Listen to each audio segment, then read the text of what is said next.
Bienvenidas y bienvenidos a una nueva sesión del ciclo de debates El momento de la leucemia linfocítica crónica. En esta ocasión nos encontramos en Valladolid y en esta conversación participarán hematólogos que trabajan en la Comunidad de Castilla y León, donde harán un análisis de cómo se realiza el manejo clínico en esta región. ¿Cómo es el circuito del paciente en esta comunidad autónoma? ¿Cómo es el paciente? ¿Cuáles son sus comorbilidades? Las oportunidades de tratamientos serán algunos de los temas que abordaremos en este debate. Para ello nos acompañan 6 expertos, que son Abelardo Báez García, que es jefe del Servicio de Hematología del Complejo Asistencial de Ávila y presidente de la Sociedad Castellano-Leonesa de Hematología y Hemoterapia. Francisco Javier Díaz Gálvez, que es jefe del Servicio de Hematología y Hemoterapia del Hospital Universitario de Burgos. José Antonio Queizán Hernández, que es jefe del Servicio de Hematología y Hemoterapia del Complejo Asistencial de Segovia. Cristina de Ramón Sánchez, que es hematóloga especialista del Servicio de Hematología del Complejo Asistencial de Salamanca. Teresa Villaescusa de la Rosa, hematóloga especialista del Servicio de Hematología y Hemoterapia del Complejo Asistencial de Zamora. Y María Jesús Vidal Manceñido, hematóloga especialista del Servicio de Hematología del Complejo Asistencial Universitario de León. Empezamos.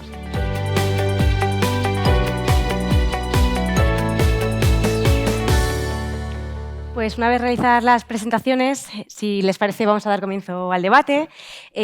Para la primera parte vamos a poner un poco en contexto. La leucemia linfocítica crónica, ¿en qué consiste la patología? ¿Quién quiere arrancar? Abelardo. Bueno, pues la leucemia linfocítica crónica es una leucemia, para empezar, como su propio nombre le dice, crónica. Quiere decir que es de evolución lenta, de evolución prolongada.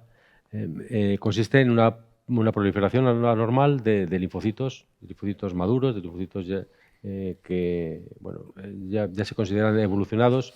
Y entonces, como toda enfermedad crónica, pues habitualmente las células que la originan son células más maduras, no son células originarias de la médula ósea, que son células más inmaduras, de proliferación más agresiva, más rápida.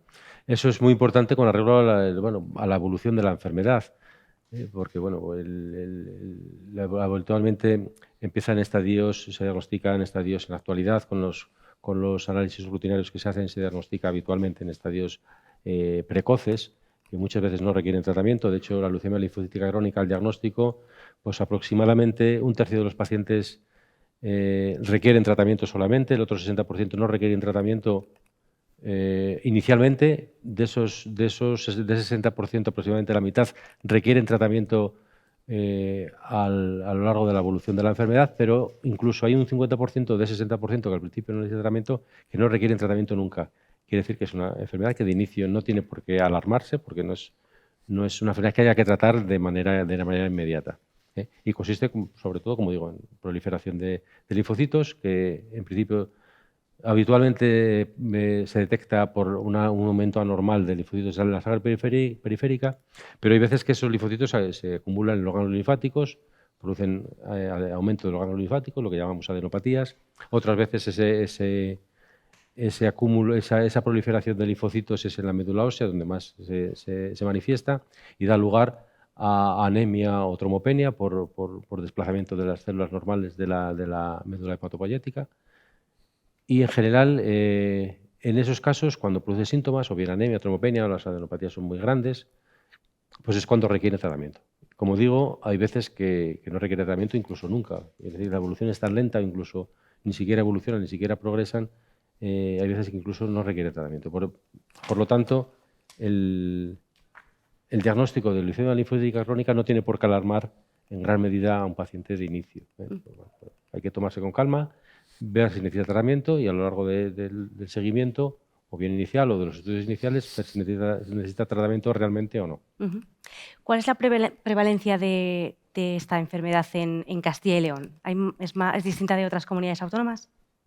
María Jesús. Bueno, la prevalencia realmente no la sé. La incidencia sí que es entre 4 y 5 casos por 100.000 nuevos por 100.000 habitantes y año, porque en el 2015 mis compañeros, que no yo, publicaron un trabajo de 10 años de estudio de las patologías linfoides en Castilla y León, y esa era la incidencia que está en línea, en consonancia con la incidencia en el resto de países europeos, occidentales, quiero decir, europeos. Y pues así, yo creo que es la media. Generalmente son pacientes más mayores, con una mediana de edad a la presentación de 72 años. Sí que hay pacientes jóvenes, pero es un porcentaje pequeño. La mayor parte son pacientes de edad más avanzada.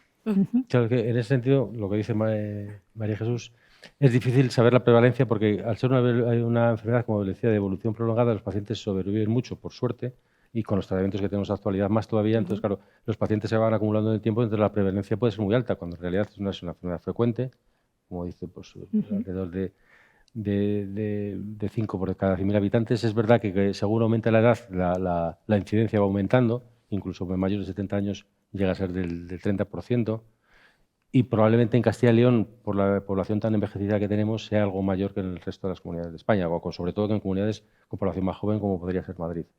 Sí, los datos de prevalencia, vamos, yo sé los de Europa, que son unos 48 casos por cada 100.000 habitantes, pero lo que está diciendo Abelardo y María Jesús, la población de Castilla y León es una población muy envejecida, probablemente sea un poquito mayor los datos de prevalencia aquí. Es una enfermedad que no se ve prácticamente en niños, ni adolescentes, ni jóvenes, y que empezamos a verla a partir de los 40 años, con un pico que todos conocemos a partir de los 70, 80 años. Y es una enfermedad que afecta a partir de la segunda parte de la vida. Les iba a preguntar el diagnóstico. Abelardo pues, ha comentado que suele ser una analítica rutinaria, porque suele ser asintomática, si no me equivoco, esta enfermedad. A partir de este diagnóstico, ¿cómo es el circuito del paciente? ¿Qué viene a continuación? Yo creo que normalmente el paciente se deriva a la consulta de hematología por una analítica rutinaria que tiene una linfocitosis, y en un primer contacto en la consulta, bueno, pues le explicamos al paciente que vamos a hacer una serie de estudios analíticos fundamentalmente para valorar si esos linfocitos son tumorales, clonales, por así decirlo, o si son reactivos. Y la técnica que utilizamos es una citometría de flujo, que es una técnica que permite caracterizar a los linfocitos y saber si son clonales, es decir, que vienen de una misma célula tumoral, o si son reactivos. Y con esa prueba diagnosticamos a los pacientes que normalmente, como decía Abelardo, suelen estar asintomáticos. Entonces, bueno, pues al principio sí que es un poco chocante para el paciente porque le estamos diciendo que tiene una leucemia, pero sin perder de vista que se llama leucemia porque se acumulan linfocitos, ¿no? Leucocitos, glóbulos blancos. Entonces se llama leucemia por eso. Y bueno, luego está el contrasentido de que le estamos diciendo que tiene una leucemia, que normalmente tiene el aspecto peyorativo de enfermedad grave, y en muchos de los casos, como también adelantaba Abelardo, le decimos a los pacientes que no le vamos a tratar, simplemente vamos a vigilarle en la consulta durante un periodo de tiempo determinado y que solamente le trataremos si aparecen unas complicaciones determinadas analíticas, alteraciones como anemia, trombopenia, si crecen los ganglios o si el paciente tiene síntomas de la enfermedad. Entonces tenemos que jugar también, dedicarle tiempo al paciente a explicarle bien que aunque tenga una leucemia crónica, la mayoría de ellas indolente y que no hace falta tratar en la mayoría de los casos. La verdad es que la comunicación médico-paciente es importante porque es población mayor que le dices leucemia, que imagino que pues, se asustan porque es una palabra que da impresión. ¿Cómo se toman que a veces le digas no va a haber tratamiento? ¿Cómo? Pues eso es lo importante, es explicarles que el tratamiento hay que iniciar en el momento oportuno y son estos, ¿no? Estas situaciones, ¿no? Alteraciones analíticas o alteraciones clínicas. Hay que intentar dedicar al paciente pues, el tiempo que requiere cada uno. Lo que pasa es que a veces, pues, por la carga asistencial que tenemos todos en las consultas, pues es difícil, ¿no? Pero hay que intentar que se vayan de la consulta pues, con los mensajes claros y tranquilos. Lo importante. Es verdad que eso es difícil de explicar y difícil de que lo entiendan los pacientes. Una enfermedad, como dice Javi, que en principio una leucemia es una enfermedad muy grave, es difícil de explicar al paciente que en realidad no es grave, por lo menos de manera inmediata, ¿no? De hecho, yo me recuerdo cuando tenía bastantes menos años que tengo ahora, cuando le decía a los pacientes que tenían, en vez de decirle que tenían una leucemia linfocítica crónica, les decía que tenían una leucosis linfocítica crónica, para intentar evitar la palabra leucemia que de inicio asusta, ¿no? Una de las cosas, además, que es de destacar es que el seguimiento de este tipo de enfermos en los servicios de hematología va a ser muy prolongado. Son enfermos con largas supervivencias, con prácticamente la misma supervivencia que una persona normal de su edad, y que por lo tanto es muy importante que haya una comunicación empática y con el paciente, que confíe en el hematólogo que le está viendo, que posiblemente le va a ver durante su vida muchos años, 20, 30 años, incluso en muchos casos, y que realmente se establezca una relación de confianza mutua. La relación médico-paciente es fundamental en nuestro trabajo, precisamente para que confíe en que lo que parece un diagnóstico mortal, como es la palabra leucemia, realmente no sea así y sea un diagnóstico de una enfermedad que ahora mismo tiene unas perspectivas bastante favorables dentro de ser una enfermedad neoplásica.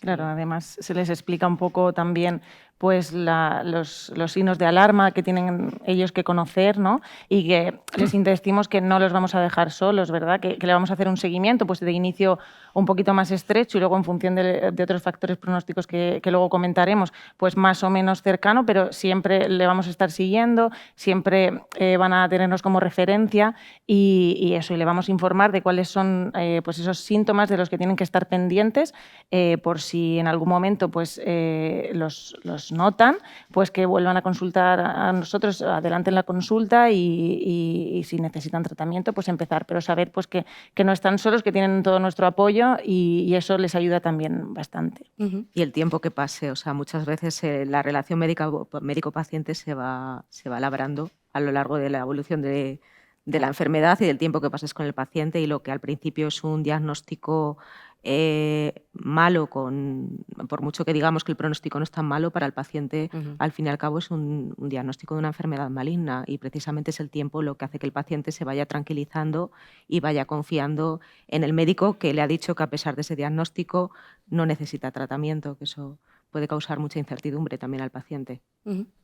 Como cada uno de ustedes trabaja en un hospital distinto, no sé si hacéis en vuestros hospitales algo distinto en cuanto al circuito del paciente. Si hay algo que cambia, según lo que ha contado Javier, ¿hacéis algo distinto?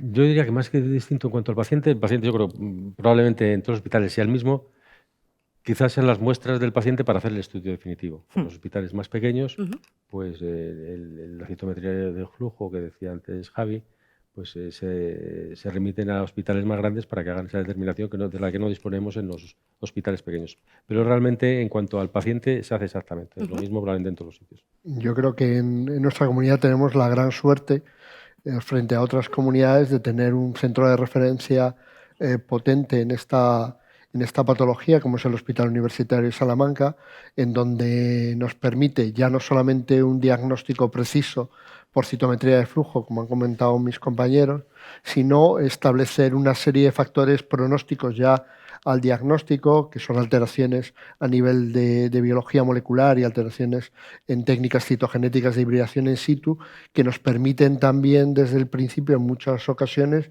tener una visión de cómo van a evolucionar esos pacientes. En otros sitios, en otras comunidades autónomas, no siempre hay tanta disponibilidad y accesibilidad, sobre todo de que esas muestras de citometría de flujo, ya no solamente en Salamanca, sino en Burgos, en León, evidentemente en Valladolid, por supuesto, pero también de estudios de GIS y de biología molecular que permiten afinar el pronóstico y cómo podemos ir previendo que esos pacientes pueden evolucionar.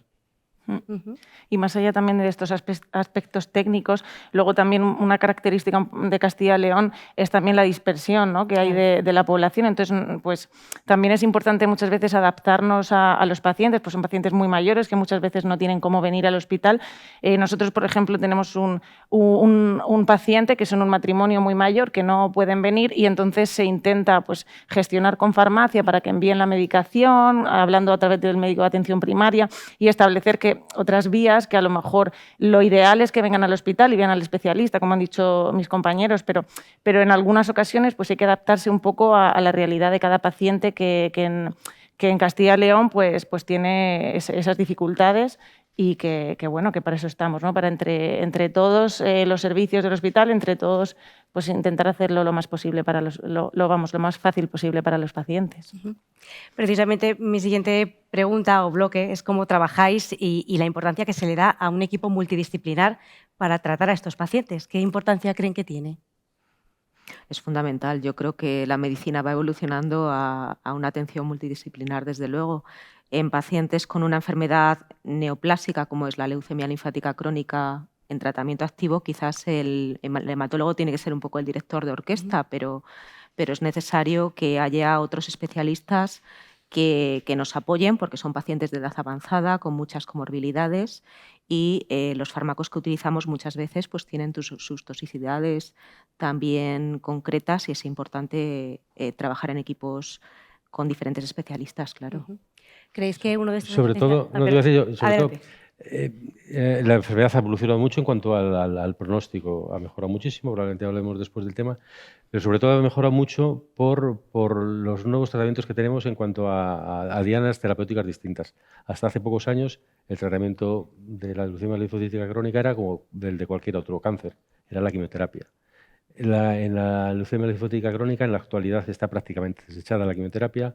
Nosotros estábamos acostumbrados a manejar los efectos secundarios de la quimioterapia porque es lo que con los que nos manejamos todos los días y bueno, resultan comunes y fáciles de manejar, pero en cambio con los nuevos tratamientos, los tratamientos dirigidos a dianas terapéuticas específicas de la enfermedad, tenemos efectos secundarios nuevos y no desconocidos, pero sí no estamos acostumbrados a manejarlos, sobre todo efectos cardiovasculares, cardiológicos, ¿no?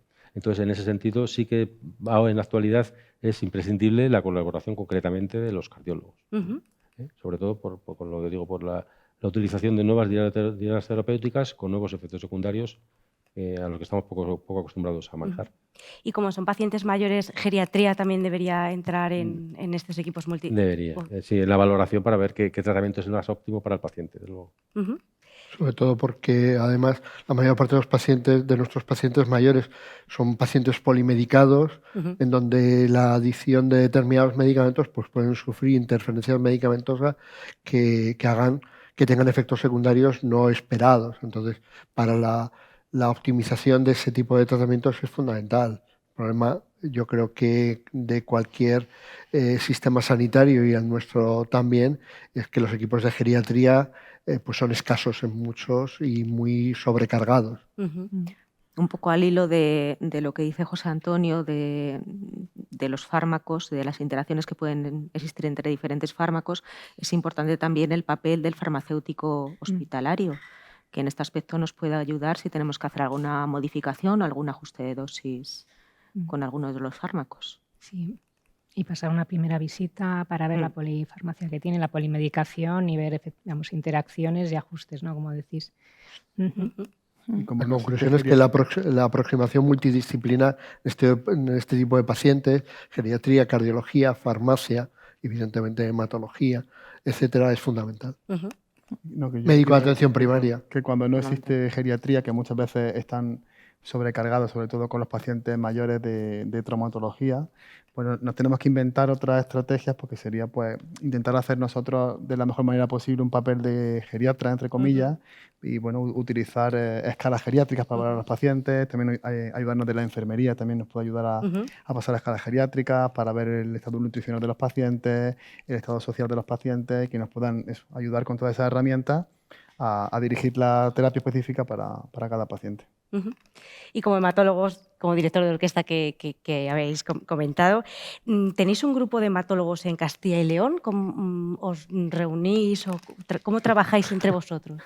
Sí, bueno, hay un grupo que es el grupo de linfomas y procesos linfoproliferativos de Castilla y León en torno a la Sociedad Castellano-Leonesa de Hematología y Hemoterapia, en donde periódicamente pues hacemos reuniones mensuales todos los meses, en donde precisamente casos conflictivos, casos problemáticos, etc. Pero yo creo que previamente todos nuestros servicios trabajan de manera conjunta en las sesiones que tenemos, en las sesiones hospitalarias, en donde muchas veces se discuten ese tipo de pacientes y se ve el enfoque que se le tiene que dar. Es decir, ahora mismo la medicina no es un trabajo individual de un médico con un paciente, es un trabajo de un equipo en donde se discuten, se habla, se valoran todas las distintas opciones de tratamiento de los pacientes y se trata de ofrecer lo más adaptado a esa situación que tienen. Sí, yo quería insistir en lo que dice José Antonio del grupo, los grupos que hay dentro de la Sociedad de Castilla y León, que yo creo que es un ejemplo a seguir, que empezó hace muchísimos años en Castilla y León y se está copiando en distintas comunidades a raíz de la nuestra. Y bueno, pues empezó por un grupo de mieloma, de gamapatías monoclonales, se ha extendido a otros, como el de patología linfoide, dentro de ellos está incluido el grupo de leucemia linfocítica crónica. Y es importante porque sobre todo se comentan pacientes conflictivos, que quizás en la experiencia de un centro no se pueda llegar a la mejor solución, y entre todos los especialistas en el tema de la comunidad, pues siempre surgen ideas y nuevas ideas para tratar mejor al paciente, ¿no? Y no solo eso, sino también a raíz de ahí vienen otros temas, como elaboración de guías terapéuticas, precisamente de la leucemia linfocítica crónica. Hay una que está a punto de salir, precisamente mañana hay una reunión en la que se dará el visto bueno definitivo. Y bueno, pues yo creo que es un punto importante a destacar de nuestra región. Probablemente no indujo a ello la dispersión geográfica que teníamos antes, y a pesar de eso, pues hemos hecho que sea una comunidad muy unida en cuanto a todos los hematólogos. La relación es muy buena entre todos, tenemos mucho contacto continuo, y yo creo que bueno, es un punto muy favorable en nuestra comunidad, a pesar de las dificultades que tiene nuestra comunidad. ¿Y trabajáis con otras comunidades autónomas?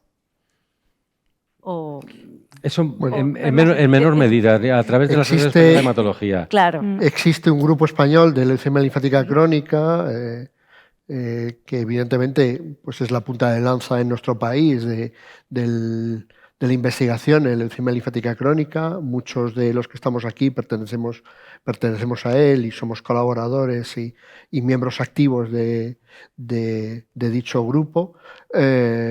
Pero bueno, entra en otra visión muchas veces de la situación. Pero el contacto, o sea, la interacción es menos inmediata y menos frecuente. Claro, tiene sentido. Os quería preguntar ahora cómo ha cambiado el manejo de la enfermedad en Castilla y León, o sea, cómo empezó a manejarse y cómo es ahora. ¿Quién se anima a empezar? Bueno, los que peinamos ya bastantes canas, estamos en una revolución, es decir, nuestros pacientes ha cambiado la forma de tratar esta enfermedad en los últimos 10 años aproximadamente de una forma radical.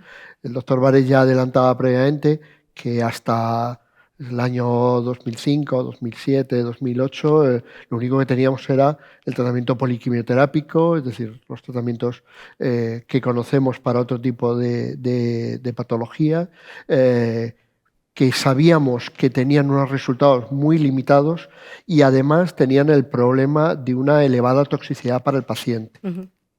Que no es, sobre todo en patologías crónicas, no es desdeñable esa valoración. Bueno, a partir de la aparición de los inhibidores de BTK y de los inhibidores de BCL2 y de la adición de los anticuerpos anti-CD20, la situación en los últimos años ha cambiado radicalmente. Sigue siendo una enfermedad que consideramos difícilmente curable o prácticamente incurable, pero tanto los efectos secundarios como el manejo diario, como el pronóstico a largo plazo de nuestros pacientes ha cambiado radicalmente. Y todos, ya os digo, todos los que tenemos unos años, recordamos los pacientes que se nos han quedado en el camino porque no teníamos las armas terapéuticas que ahora mismo en el 2024 tenemos en esta enfermedad. Sí, de hecho hay estudios que incluso con los nuevos tratamientos, con los inhibidores de la tirosina quinasa concretamente, son los que están hechos este estudio, la supervivencia es prácticamente la misma que la población en general. Y nosotros lo notamos como profesionales, pero ellos, los propios pacientes, también muchos de ellos, claro, es una enfermedad crónica que es de muchos años de evolución y muchos de ellos destacan eso, como en los primeros tratamientos que ellos recibieron no tienen absolutamente nada que ver con lo que estamos ofreciendo ahora, ¿no? Entonces es muy bonito verlo también nosotros como profesionales, pero los pacientes sobre todo, cómo ellos mismos te cuentan el cambio que han experimentado. Y la calidad de vida del paciente. Eso es lo que iba. Sí, sí. Que, bueno, es que nosotros tenemos pacientes en tratamiento activo que a lo mejor van 3 o 4 veces al año al hematólogo. Entonces, eso, el paciente tiene una vida que es prácticamente normal. Sí, los que sean más jóvenes no tienen que dejar de trabajar a lo mejor como antes, que tenías que pedirte la baja, ¿no? Habitualmente llevan una vida, si no es normal, prácticamente normal. Claro, eso Incluso hay pautas que solamente son medicación oral. Es decir, tómese usted estas pastillas y punto. No tienen que recibir tratamiento intravenoso como estábamos acostumbrados previamente. Claro. A lo mejor con estos nuevos tratamientos y este nuevo cambio de mejor calidad de vida se enfrentan, como la carga emocional es distinta que a un tratamiento más, no sé cómo decirlo, más duro. Claro, la quimioterapia siempre asusta a cualquier paciente y le da, aparte de los efectos secundarios que está teniendo, le da más sensación de enfermedad a la quimioterapia, pues sabemos lo que es, ¿no? Los tratamientos dirigidos pues son pastillas que se toman en casa, cápsulas que se toman en casa y la calidad de vida mejora. Incluso ahora hay combinaciones de los fármacos dirigidos que tenemos ahora que son muy eficaces y se está intentando que ese tratamiento ya no sea indefinido como era antes, sino incluso que sea limitado en el tiempo, de 1 año, 15 meses. Y eso pues en determinados grupos de pacientes se está haciendo ahora y probablemente se vaya ampliando a más grupos de pacientes. Y luego también está, al tener varios fármacos que son muy efectivos y varias posibilidades de tratamiento, los pacientes también tienen a veces la posibilidad de elegir. Porque antes tú decías, bueno, pues mire, le toca este tratamiento de quimioterapia y es así. Pero ahora pues dicen, si tú le pondrías algo que lleva pues un anticuerpo monoclonal, que es endovenoso, igual los pacientes mayores te dicen, no, yo endovenoso nada, al hospital, bueno, pues tenemos las pastillas. O sea, quiero decir que tienen la posibilidad ellos también de participar un poco en la decisión. Hombre, tú siempre les recomiendas algo, pero ellos también pueden ahora participar en lo que van a hacer. Y tener tratamientos tan eficaces te hace también que podamos discontinuarlo en el tiempo con terapias de 12 o de 15 meses y finalizar el tratamiento, eso sí que es lo que le da al paciente la sensación de no estar enfermo, no tomar ninguna medicación. Sí, sí. La siguiente pregunta es qué es de innovación, pero bueno, como ya lo hemos dejado súper claro. Para los médicos, ya no el paciente, pues mejor calidad de vida, para vosotros, ¿en qué os ha mejorado que los pacientes tengan mejores tratamientos y mejor calidad de vida? Pues es una satisfacción tremenda, sobre todo porque puedes, antes, pues como decíamos, ¿no? En concreto aquí había 2 tratamientos de quimioterapia, uno más eficaz que era para pacientes muy jóvenes y muy sanos y el otro que era para pacientes más mayores y bastante menos eficaz, pero normalmente cuando una persona necesita, la mayor parte de los pacientes que necesitan un tratamiento, luego en un tiempo van a volver a necesitar y ahí sí que había un problema porque ya la eficacia era muy poca, perdón. Y bueno, pues ahora vemos que incluso en pacientes que han recaído o que vienen de tratamientos anteriores, la eficacia es tremenda y que nos podemos adaptar no solamente a la edad y a las comorbilidades, sino a las características biológicas de la enfermedad. Es decir, podemos ser mucho más precisos, hacer una medicina muy personalizada, ¿no? Y eso para mí pues es me da mucha satisfacción, la verdad. Yo creo que en la leucemia linfocítica crónica, en la actualidad, los médicos cumplimos 2 de los objetivos principales que tenemos en nuestra profesión, que son que los pacientes vivan cada vez más y cada vez mejor. Entonces, en la leucemia linfocítica crónica, en la actualidad podemos decir que los pacientes viven mucho más, como decía antes, incluso casi igual que la población general y, por supuesto, mucho mejor. El tratamiento lo hacen en casa, oral, o si es limitado en el tiempo ni siquiera lo hacen. Entonces, como digo, pues cumplimos los 2 objetivos principales de nuestra proporción, que es de nuestra profesión, que es que vivan más y mejor. Sí, un poco en línea con lo que decía María Jesús también de pues un poco adaptar, ¿no? Desde el punto de vista también biológico de la enfermedad, pues es muy importante porque pues han aparecido estos nuevos fármacos que van muy dirigidos a la alteración que tienen estos pacientes, entonces ya no van a todas las células como pasaba antes, ¿no? Con todos los efectos adversos que supone, sino que van muy dirigidos y además pues cada vez más estamos intentando afinar más, incluso en los pacientes que recaen, pues estamos ahora haciendo estudios genéticos para ver por qué han recaído ante esos fármacos, qué tipo de mecanismos de resistencia han desarrollado y así, en función de los datos que vayamos obteniendo, pues dirigir las siguientes líneas de tratamiento. Entonces, pues todos estos avances nos permiten pues afinar cada vez más y como decía también Abelardo, pues disminuir la toxicidad, mejorar la calidad de vida y es claro, ha sido un avance muy importante, por supuesto. Y una cosa que no tenemos que olvidarnos es que tenemos la suerte de que nuestro sistema sanitario, cosa que no pasa en todos los países, permite el acceso de este tipo de fármacos y sin unos grandes problemas. Es decir, no en todos los países, y no estamos hablando ya de países subdesarrollados, estamos hablando de países en nuestro entorno en donde este tipo de fármacos no están disponibles. Y por lo tanto, nuestro sistema sanitario en el momento actual está permitiendo que estos enfermos con un impacto económico que es evidente, que todos conocemos, pues sigan teniendo un tipo o sea, puedan recibir este tipo de terapias en las cuales su pronóstico ha cambiado radicalmente. Es decir, el pronóstico ha cambiado en los últimos 20 años de forma dramática a positivo. ¿Dirían que estamos en el mejor momento del manejo de esta patología, teniendo en cuenta esta innovación? Históricamente sí, pero esperemos que no. Que en un futuro Hasta no. la mejor. fecha sí, Claro. y esperamos seguir mejorando, ¿no? Bueno, de hecho, en marzo los hematólogos de Castilla y León nos reuniremos para celebrar nuestro congreso regional y allí uno de los temas que se tratarán será el de tratamiento de la leucemia linfática crónica. Hay dos tipos de opciones de tratamiento, una que es un tratamiento más continuado en el tiempo y otra que es un tratamiento recortado, también para evitar toxicidad para el paciente, e intentaremos valorar los riesgos y beneficios de estas dos opciones. Como médicos podéis llegar a ayudar al paciente hasta cierto punto y ahí es donde entran las asociaciones de pacientes, que yo no sé si creen que ejercen un buen papel, que de ayuda. Bueno, yo creo que sí, por lo que hemos dicho hasta ahora, sobre todo al principio, ¿no?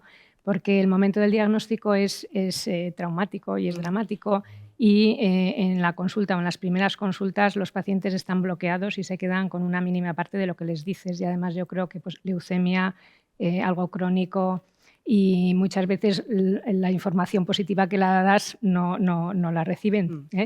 Entonces, en las asociaciones de pacientes, bueno, tienen más tiempo, el estar en contacto, me parece que con gente que tiene lo mismo que tú o parecido, es un apoyo muy importante, ¿no? Te sientes identificado y sabes que esa persona siente lo mismo que tú o que ha sentido lo mismo, y que te corrobore un poquitín lo que te han ido diciendo en la consulta, pues yo creo que es muy importante también. Es un apoyo emocional para ellos, es una ayuda para nosotros. Es muy importante.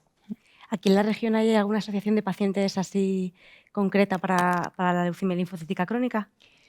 No, yo creo que hay varias asociaciones, pero de enfermedades de la sangre, ¿no? En León se llama ALCLES, Asociación de Enfermos y Familiares con Enfermedades de la Sangre, pero no en concreto de linfática crónica. En el entorno de Salamanca, en el entorno de Segovia, que también colaboramos, está ASCOL, etcétera, y nosotros también colaboramos dentro con la Asociación Española contra el Cáncer, que tiene una acción fundamental, pero se diluye mucho en tumores más prevalentes, pues, como es el cáncer de colon, el cáncer de mama, otro tipo de cáncer de próstata, que tienen mucha más incidencia, etcétera, y que después tienen una evolución tanto en cuanto a tratamientos como a diagnósticos como a factores pronósticos muy, muy diferente. A nivel nacional existen asociaciones como AEAL, etcétera, que es... Sí es cierto que nos encontramos en un entorno en el cual, ya se ha comentado previamente, una población envejecida y una población dispersa. Los pacientes ancianos habitualmente están poco llamados a integración en asociaciones de pacientes, ¿no? Es más el entorno muchas veces personal y familiar que ellos tienen, de donde tiran de esas situaciones, y por eso sigo diciendo que es muy importante el establecer una relación empática desde el principio médico-paciente, para que realmente confíe en ese médico, en ese equipo médico que le va a llevar más que en otro. Evidentemente, en entornos más urbanos o muchas veces con personas más jóvenes, las asociaciones de pacientes son fundamentales. Pero no debemos de olvidar que al final el paciente tiene que confiar en su equipo médico. Nosotros en Burgos participamos con la Asociación de Donantes de Médula Ósea de Burgos, y lo que hacemos es, dentro de AELCLES, hacemos un programa que se llama Café con Hematología, que esto surgió de un compañero de León, de Fernando Escalante, que ya empezó con este programa allí en León, y nosotros durante la pandemia hicimos este mismo sistema, que es una reunión virtual, ¿no? Nos tomamos un café de forma virtual con los pacientes, con la familia o con cualquier persona que esté interesada, y lo que hacemos es esto que decía María Jesús, que los pacientes se escuchan entre ellos, que cuentan experiencias que reflejan realmente lo que le pasa a los pacientes recién diagnosticados de los que ya tienen diagnósticos previos. Incluso, bueno, pues como estoy yo en el café, pues te preguntan algunas dudas que tienen, que al final pues no somos muy originales y todos tenemos las mismas dudas, los mismos miedos, las mismas preocupaciones. Y resolviendo la duda que tiene un paciente, pues resuelve la de muchos que están escuchando. Y es una iniciativa que agradece mucho a los pacientes, por eso, porque a veces, o porque bien se bloquean en la consulta, o porque tenemos tiempo ajustados, pues no somos capaces de transmitirles todo lo que queremos, y esto es, bueno, pues como una ayuda a que el paciente se sienta escuchado y se sienta tranquilo con el mensaje que le da, y que las familias también entiendan, ¿no? Porque cuando le dice al paciente, bueno, tiene usted una leucemia crónica, no le pongo tratamiento, y el paciente se lo transmite a la familia, a veces te llama y dice, oye, tiene mi padre una leucemia, no le vas a tratar, y ya tienes que volver a explicarle, ¿no? Que es un proceso crónico y que no hace falta hacer nada inminente y que es con un seguimiento suficiente. Estas asociaciones, además, a veces hacen algún tipo de actividad o talleres, algo más relacionado con el ocio, que creo que también es beneficioso para los pacientes, para salir un poco del entorno hospitalario y con alguna actividad deportiva, alguna actividad musical que también les puede favorecer. Sí, o ayudar a la hora de pedir ayudas. También algunos establecen algún tipo de ayuda económica. En Zamora, por ejemplo, hay una asociación, Azaica, que colabora para el transporte de pacientes, que a lo mejor es un transporte que no cubre una ambulancia, y tienen un contacto con los taxis de allí de Zamora y les ayudan económicamente para poder trasladarse al hospital. Sí, hay un equipo de psicólogos o un psicólogo también suelen tener. En León pues tienen 2 pisos, uno en Salamanca y otro enfrente del hospital, donde pueden venir, bueno, pues alojarse durante un tiempo si necesitan estar en el hospital o cerca, o para tratamientos si viven muy lejos, por lo que decíais de la dispersión geográfica, que sí que es verdad. Y no debemos de olvidar que las asociaciones de pacientes también son fundamentales para transmitir a las autoridades sanitarias la inquietud en cuanto a que el acceso precoz y cuanto antes de fármacos que se aprueban en la Unión Europea y que a veces por nuestro sistema regulatorio y por la legislación de nuestro Ministerio de Sanidad, pues se retrasan en su aprobación. Ya no estoy hablando de tratamientos de los que hemos estado comentando anteriormente. Estoy hablando de pacientes que llevan 4 y 5 recaídas, en donde terapias novedosas, como puede ser la terapia Carticel, pues evidentemente constituyen su única tabla de salvación, y muchas veces las autoridades regulatorias, pues por motivos que muchas veces se nos escapan, pues se retrasan en la aprobación. Hace poco ha salido pues el retraso que tiene España precisamente en aprobar nuevas terapias o terapias innovadoras respecto al tiempo en que se aprueban por parte de la Agencia Europea del Medicamento, y que en muchos casos, en nuestro país, llegan a tardar hasta 1 año y medio en ser aprobadas y financiadas. Entonces, en determinadas circunstancias clínicas en que los enfermos no pueden esperar ese tiempo, la forma de transmitir esa presión o esa inquietud a las entidades políticas realmente no parte de los médicos, que desgraciadamente poco podemos hacer frente a las autoridades sanitarias, y viene más de las asociaciones de pacientes. Es verdad que hacen mucha labor de que haya un mecanismo especial para estos medicamentos que están en una enfermedad. Sí. Hablábamos, Abelardo, antes de la guía que estáis a punto de publicar. No sé si nos puedes contar un poco más cómo habéis trabajado con ella. Bueno, realmente la guía es una actualización de guías previas que había, no es una guía que surja de nuevo. Entonces, la hemos actualizado con los últimos avances científicos que ha habido en cuanto a las últimas publicaciones, con los ensayos clínicos, con los fármacos que ya estábamos manejando, lo cual nos ayuda a definir más el grupo de pacientes que se puede beneficiar de cada tratamiento. Como habíamos comentado, hay 2 mecanismos de acción fundamentales que utilizamos: inhibidores de BCL2, inhibidores de la tirosina de Bruton. Se pueden utilizar cada uno de ellos individualmente o de forma combinada. Entonces, en la guía lo que hemos pretendido es, primero, recoger toda esa evidencia científica que ha surgido hasta diciembre del año pasado, en el último Congreso Americano, que es donde más se suelen actualizar todos los ensayos clínicos. Y con arreglo a ello, pues hemos intentado elaborar una guía no solamente orientada, como están orientadas otras guías, como la española, la de Estados Unidos, la alemana, que son las más utilizadas en cuanto al riesgo genético de los pacientes, sino una guía orientada de forma incluso mucho más personalizada con arreglo a lo que estamos hablando aquí. No solamente el riesgo genético, sino también las características del paciente en cuanto a su edad, a la distancia al hospital, a las preferencias del paciente. Y entonces, sobre todo, diría yo, lo que destacaría de la guía es una guía personalizada, vamos, con la idea de que sea el tratamiento, mejor dicho, personalizado al paciente. Pues si les parece, vamos a pasar al último bloque, que es qué retos quedan para los pacientes en Castilla y León. ¿Qué queda por hacer? ¿Qué hay que mejorar? Bueno, en mi opinión, sobre todo, el tema de la dispersión geográfica, ya comentó antes Cristina, aunque ahora en la mayoría de los casos evitamos a los pacientes acudir al hospital de día a recibir tratamiento, todavía nos queda el tema pendiente de que los medicamentos con los que tratamos a los pacientes tienen que recogerlos en el hospital. En ciudades sitios como Madrid, es relativamente fácil, pero aquí tenemos, por ejemplo, en Ávila, hay pacientes que viven a 100 kilómetros y con dos puertos de montaña entre medias y con la climatología que tenemos. Claro. Este año no la hemos tenido, pero otros años sí, con nieve entre medias. Entonces, claro, eso es un problema serio, aparte de la población tan envejecida que tenemos, que les cuesta mucho más desplazarse al hospital a recoger la medicación, ¿no? En mi opinión, yo creo que hemos avanzado mucho en la enfermedad. Como decía antes, hemos mejorado la calidad de vida y la supervivencia de los pacientes, igual que en todos los sitios, pero el problema más específico de Castilla y León, diría yo, que es aparte del envejecimiento de la población, la dispersión geográfica.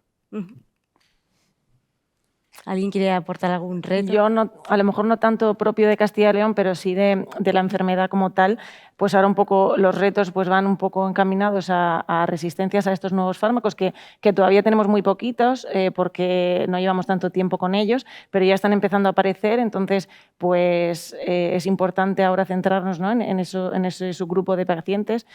Y además también en otro subgrupo que son los pacientes con leucemia linfótica crónica que se transforman en enfermedades más agresivas, ¿no? Que es también otro de los grandes problemas que todavía tiene tratamientos y cada vez están apareciendo nuevos, pero todavía pues, no tienen las buenas respuestas que tienen pues, el resto de pacientes y estamos centrados en mejorar estos subgrupos de pacientes. Queda todavía un poco de camino.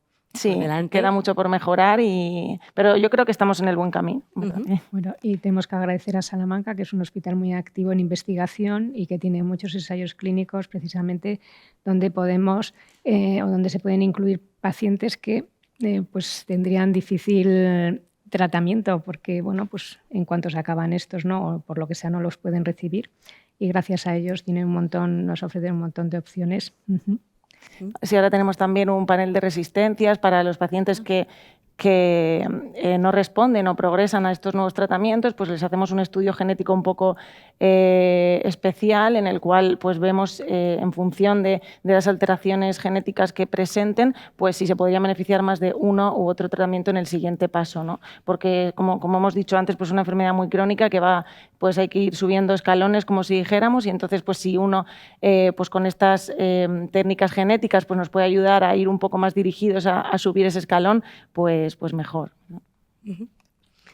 Pues para poner punto y final, les voy a pedir a cada uno de vosotros, de ustedes, que me diga una frase a modo de conclusión del momento de la leucemia linfocítica crónica. Venga. La vamos a conseguir curar.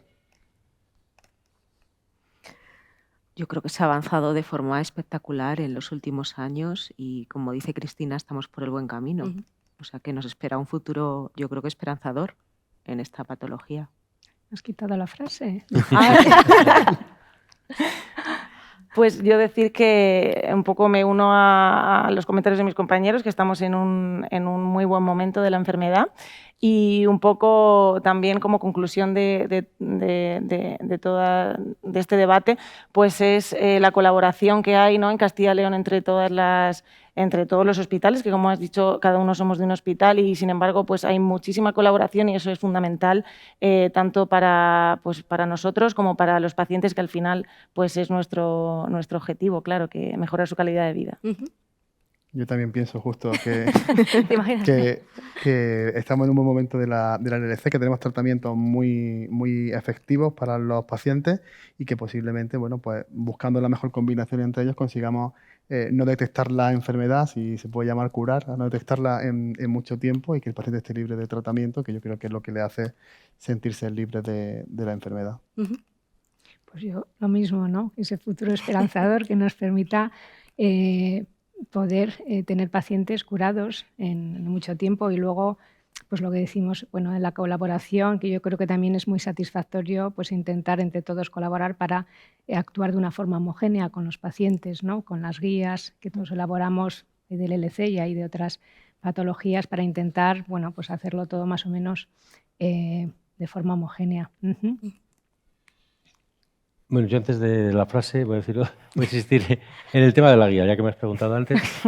Únicamente decir que probablemente en febrero, y si no, como muy tarde en marzo, estará disponible para el público en general en la página web de nuestra sociedad, en la parte de documentos de consenso. Ahí está disponible, todo el mundo la puede consultar e incluso descargar en PDF. Y en cuanto a la frase, yo diría, bueno, que en la actualidad, en la leucemia linfocítica crónica, hemos llegado a igualar la supervivencia de la población en general, manteniendo la calidad de vida de los pacientes y que en un futuro esto va a mejorar todo incluso. Pues muchísimas gracias a todos por participar, por venir y por enriquecer el debate. Muchas gracias. Pues muchas gracias a Gracias. vosotros y a ellos.